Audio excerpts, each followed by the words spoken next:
প্রিয় সাংবাদিক ভাই ও বোনেরা, আপনাদের অবগতির জন্য জানা যাচ্ছে যে গত 5ই মার্চ 2025 তারিখে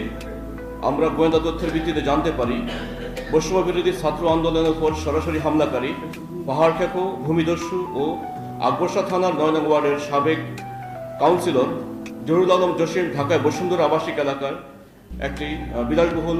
ফ্ল্যাটে আত্মগোপন করে আছে। বিষয়টি আমরা ঊর্ধ্বতন কর্তৃপক্ষকে অবগত করার সাথে সাথে চট্টগ্রাম মেট্রোপলিটন পুলিশের মাননীয় পুলিশ কমিশনার জনাব হাসিব আজিজ স্যার আমাদেরকে একটি শক্ত আভিযানিক দল গঠনের নির্দেশ প্রদান করেন। স্যারের নির্দেশনা মোতাবেক এবং স্যারের সরাসরি তত্ত্বাবধানে আমি নিজে পুলিশ আমিরুল ইসলাম ডিসি উত্তর সিএমপি একটি স্পেশাল টিম এবং পাঁচলাশ থানার একটি আভিযানিক টিম যৌথভাবে 6 মার্চ 2025 তারিখে ভোর আনুমানিক 5:30টার দিকে জিএমপি ঢাকার বসুন্ধরা আবাসিক এলাকায় একটি বিলাসবহুল অ্যাপার্টমেন্ট বাড়িতে অভিযান পরিচালনা করি। আমাদের আভিযানিক দলের উপস্থিতি টের পেয়ে সে পলায়নের চেষ্টা করে, বাট আমরা নিজেরা অত্যন্ত দক্ষতার সাথে এটা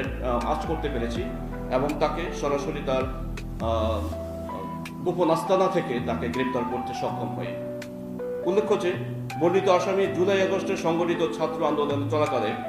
পাঁচলাইশ মডেল থানাধীন মুরাদপুরের মোহাম্মদ প্লাস্টিকের বিপরীত পাশে জুমাইরা বিল্ডিংয়ের সামনে বর্ণিত আসামি সহ আওয়ামী লীগ, স্বেচ্ছাসেবক লীগ, যুবলীগ ও ছাত্রলীগ সন্ত্রাসীরা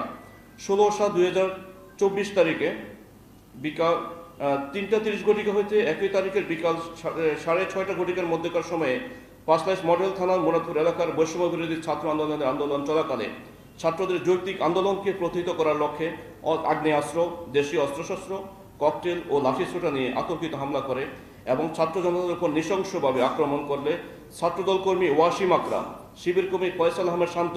এবং ফার্নিচার ব্যবসায়ী মোহাম্মদ ফারুক ঘটনাস্থলে নিহত হয় এবং 40 থেকে 50 জন সাধারণ ছাত্রছাত্রী গুরুতর আহত হয়।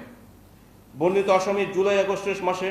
সংগঠিত ছাত্র আন্দোলনের সময় নিজে সরাসরি ছাত্রদের উপর নির্বিচারে হামলা গুলিবর্ষণ করেছে, যা আমাদের অনুসন্ধানকালে সত্যতা পাওয়া গিয়েছে। পরবর্তীতে আইনগত ব্যবস্থা প্রক্রিয়াধীন রয়েছে বর্তমানে আমাদের কাছে। উল্লেখ্য যে সিডিএমএ যাচাই করিয়া আমরা বর্ণিত আসামি 9 নং ওয়ার্ডের সাবেক কাউন্সিলর জসিমের বিরুদ্ধে চট্টগ্রাম মেট্রোপলিটন পুলিশের বিভিন্ন থানায় সর্বমোট 18টি মামলার অস্তিত্ব খুঁজে পাই। আপনাদের অবগতির জন্য জানা যাচ্ছে যে এ সমস্ত মামলার মধ্যে আকবরশাহ থানায় মামলা রয়েছে 18টি, প্রাথমিক মামলায় 2টি, পাঁচলাইশ মডেল থানায় 1টি, সদরঘাট থানায় 1টি, কোতোয়ালি থানায় 2টি এবং রাঙ্গুনিয়া থানায় 1টি মামলা রয়েছে।